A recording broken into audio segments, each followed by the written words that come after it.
সোমবারই গুজরাটের সুরাটের দায়লা আদালতে আবেদন করতে চলেছেন রাহুল গান্ধী, এমনই খবর কংগ্রেস সূত্রে। একই দিনে এক ছাতার তলায় আসতে চলেছেন দেশের উল্লেখযোগ্য বিজেপি বিরোধী শক্তিরা।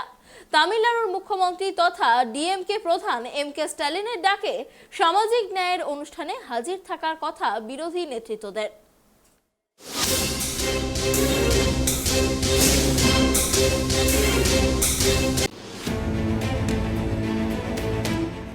2024-এর আগে জাতীয় স্তরে বিজেপি বিরোধী মহাজোটের তোড়জোড় শুরু হচ্ছে দিল্লিতে। কেন্দ্রীয় এজেন্সি রাহুল গান্ধী এবং আদানি ইস্যুতে সংসদে সমস্ত বিরোধী দলের ঐক্যের পর এবার সমস্ত রাজনৈতিক দলের সর্বোচ্চ নেতৃত্বদের নিয়ে বৈঠক ডাকার প্রস্তুতি শুরু হলো বিরোধী শিবিরে।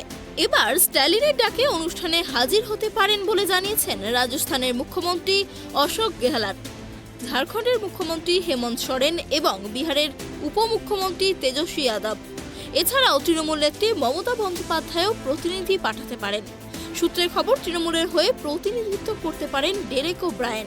দিল্লির মুখ্যমন্ত্রী অরবিন্দ কেজরিওয়ালের দল আপও বৈঠকে প্রতিনিধি পাঠাতে পারে। তাদের হয়ে বৈঠকে হাজির থাকতে পারেন সাংসদ সঞ্জয় সিংহ। তেলেঙ্গানার কে চন্দ্রশেখর রাওয়ের দল বিআরএস এর হয়ে থাকতে পারেন কেশব রাও।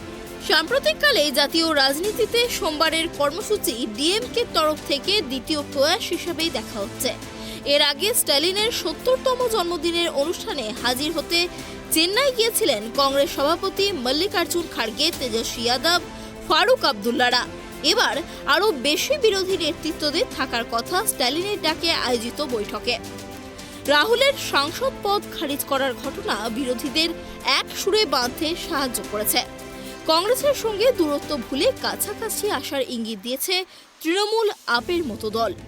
এই পরিস্থিতিতে বিরোধী ঐক্য আরও মজবুত করে আগামী লোকসভার সলতে পাকানো শুরু করতে চান অনেক বিরোধী নেতৃত্বই, যদিও সেই জোটের আকার প্রকার নিয়ে মতভেদ রয়েছে।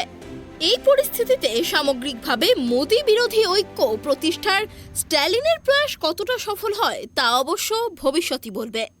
Bureau report, tribe TV.